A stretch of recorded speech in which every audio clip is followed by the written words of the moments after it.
Now, normally you create jobs using the calendar manager on a daily basis. So you create a job and you link a job to a case.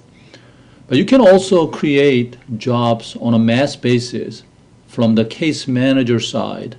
Now, I think the perfect example will be when you have a long trial or trial presentation or captioning work on a repeated contract basis, or CART. That way you have one case created and you can just create a bunch of jobs all at once. So let me show you how to create jobs from the case manager side. So we're going to go to case manager and pull up the case that we're working on, junk motor case. Let's go ahead and go into that.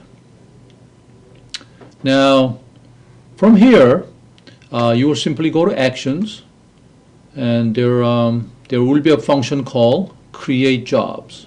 So let's go ahead and click that. And this will simply pull up a new job window, which we'll see when we go over scheduling functions one more time. But it simply pulls up that new job window.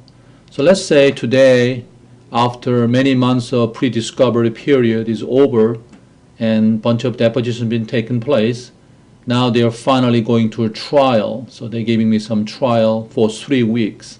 So let's say contact Mr. Defendant's office is calling. So attorney defendant and then next to the job date, there will be a binoculars button here, because now we are always setting on multiple dates here. So we're going to go click on that. Now there are two ways you can set up multiple jobs in RB8, either using scheduler or using just the fixed dates. Now in this case, because we are talking about trial, I think the scheduler will work much better. So you simply go pick a starting date. So let's say the trials are going to start in May. So it's going to start on May 7th, and it's going to go on 3 weeks. So let's say it's going to end up on 25th. Starting time will be 9:30 in the morning, and then until 5. Then next thing you can do is you can also pick weekdays or day of the week. Right now the default being Monday through Friday, but you can say for whatever reason we're not going to sit on Friday. So I just simply uncheck that. And then with that, I simply go OK. So we specified occurs weekly, Monday through Thursday, and starting and ending date. Then I'm going to change my job type to trial, and it'll be handled by different department rather than a main depot department. So I'm going to change the Houston Trial Presentation Department. And then you will go to the location tab and say it's going to be at the courtroom. So all the courts are stored along with all the hospitals and doctors' offices in a location table. So I'm going to look up a court, and let's say it's going to be in the Harris County Civil Court.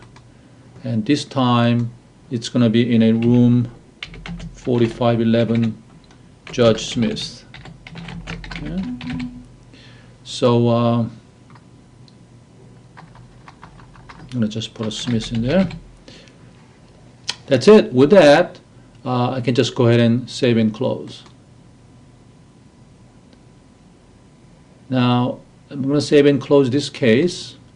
Now let's look at see if those jobs are created. So I'm going to right click on the case name, and I'm going to ask the system to take me to the calendar manager with this case specified.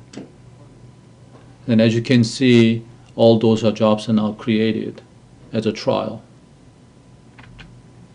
Now let's go into one of these jobs. I'm going to go right click in and then view, and see if this job inherited the DNA of the case as we were talking about earlier. So if I go to the Parties tab, there should be 3 parties that comes from the case. So there is the co-defendant, defendant, and plaintiff. And as you click each one, you will also see that service requests the standing orders will also come through as part of the DNA transfer from the case down to these jobs. Also sometimes when you create a bunch of jobs at the same time, weeks and months at a time, sometimes when like starting time or location changes, now we are in trouble because I don't want to go into every single one of these jobs and change starting time or location or both one at a time. That'll be too time consuming. So there has to be a better way of mass updating these jobs all at once. And we do have it. So for example, let's say this trial, the first week is fine, but I think the judge said that the second week on, he wants to change the starting time to 10 a.m. Because all the parties don't show up by 9:30, and he also needs to move the room because of something is not working in that particular room originally assigned. So let's say we're going to go ahead and make those two changes and update the rest of the jobs all at once. So I'm going to go into the first day where change needs to take place. So I'm going to right-click on the May 14th, the second Monday's job, go into the view, and first of all, the starting time is going to be 10 o'clock, and the location, everything else is same except the room is going to be 4513 across the hallway to the other courtroom.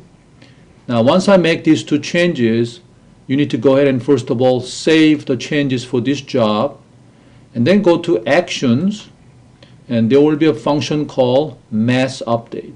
So click on that, and then it'll simply pull up all the jobs, all the remaining jobs after the date you just changed, and then you specify what items you want to mass update. So you go, I change the start time and location, and which jobs you want to change, all of it. So you go check all. So I'm basically saying make these two changes for all the jobs remaining, and you go simply save and close. Save and close that. Now if I go ahead and refresh by doing the search button, then as you can see, all the remaining jobs has been modified. And we can just go take a look at one. So let's go look at the last day. Double click into the May 24th, and time is 10 o'clock, and the location, the room is changed to 4513.